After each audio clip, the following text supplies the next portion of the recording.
The Venezuelan government has issued a statement denouncing what it terms as a U.S. military aggression.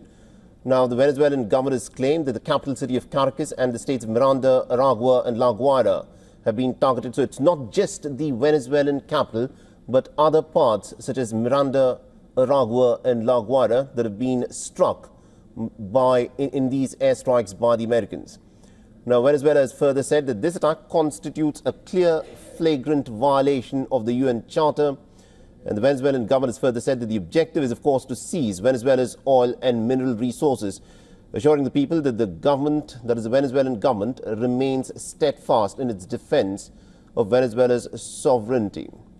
And Venezuelan government has again given a call for a mobilization plan. But what can they actually mobilize here against the might of the Americans is something that is going to be questioned. The Maduro government states that the armed forces have been deployed to guarantee the sovereignty and peace, and stating that the president has now signed a decree of an emergency. It has further asserted its right to exercise the country's legitimate defense to protect its people. This is a statement by the Venezuelan government at this moment, and these are some of the scenes of what in fact has transpired in Caracas. And my colleague Jyotsna Kumar has been tracking the images that are coming forth from Caracas. Jyotsna, tell us what the scene is like at this moment in Caracas.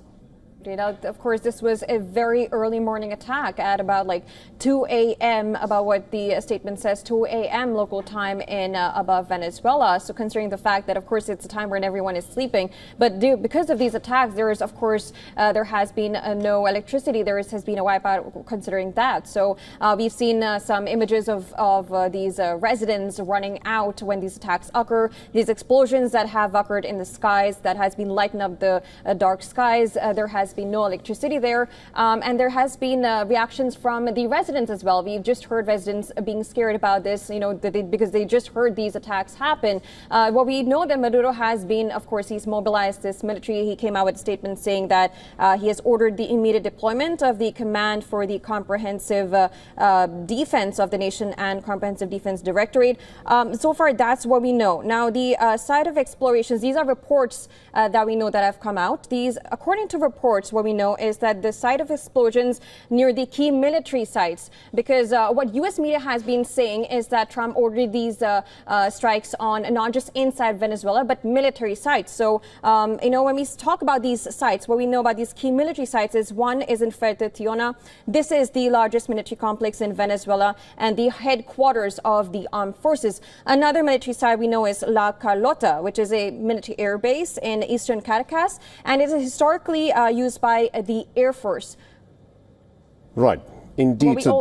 Yeah. Go on, Jyotsna, give us those details. Absolutely. Of course, the other air base where we know about is the Aragua Air Base, which is a major Venezuelan Air Force installation. Another is the La Guaira. Now, of course, this is primarily a port and coastal state, but it hosts naval and air defense installations tied to the military logistics. Now, these are the key sites that we know when we talk about these military sites in Venezuela. And what we know is that U.S. media has now informed that Trump had ordered these attacks, not just on Venezuela, inside Venezuela, but key military sites. That's what we know, Sade. That is indeed correct. So it's not just the capital city of Caracas, but several military installations and other critical infrastructure that the Americans have in fact struck, as my colleague Jyotsna Kumar there was pointing out. Fuerte Tiona, the largest military complex in Venezuela and the headquarters of the Venezuelan Armed Forces. The Aragua Air Base, which happens to be a major Venezuelan Air Force installation. La Guaira, which is primarily a port and also a coastal state, but it hosts naval and air defense installations. Professor Deason, this does appear to be a very calculated strike by the Americans, not just on the Venezuelan capital, but on Venezuela's capacity to defend itself.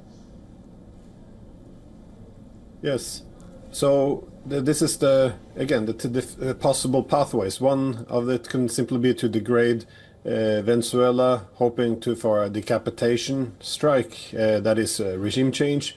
Alternatively, this is the United States softening its targets, that is knocking out defensive capabilities of Venezuela to the extent that it would be possible to enter with a significant amount of troops at a later point in time. Now, whether or not, again, this is a decapitation strike or a preparation for a larger invasion, it remains to be seen. Again, this is part of how war planning works as well. You keep your options open in the beginning, and I think this also depends on how Venezuela actually reacts. If they just allow the United States to continue bomb Venezuela, then at some point they will be asked for a surrender on America's term, or you will have its defensive capabilities degraded to such a point that the U.S. can then enter with troops. The alternatives is of course if Venezuela actually fights back and imposes costs on the United States, but we haven't seen this yet. However, this is